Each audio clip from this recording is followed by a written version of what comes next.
এখানে আমরা মন্দিরের উদ্দেশ্যে বেরিয়ে পড়েছি, পুজো দিতে যাচ্ছি, শিবের মাথায় জল ঢালতে। আমাদের এখান থেকে মন্দিরটা একটু দূর, আমি আর আমার মেয়ে যাচ্ছিলাম পুজো দিতে, তো তোমাদের সাথে শেয়ার করলাম। এটা আমাদের বাবা পুকুর, এখান থেকে জল নিয়ে সবাই জল ঢালছে। এখানে থেকে জল নিয়ে ঢালতে হয় আর কি। সবাই জল নিচ্ছিল, আমিও জল নিচ্ছিলাম।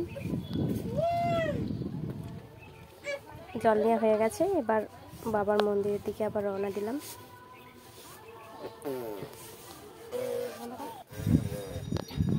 এই যে মন্দিরে চলে এসেছি। এবার আমি যখন গিয়েছিলাম তখন ছিল, মানে অনেক অন্ধকারের সময় গিয়েছিলাম আর একটু বেলা করে।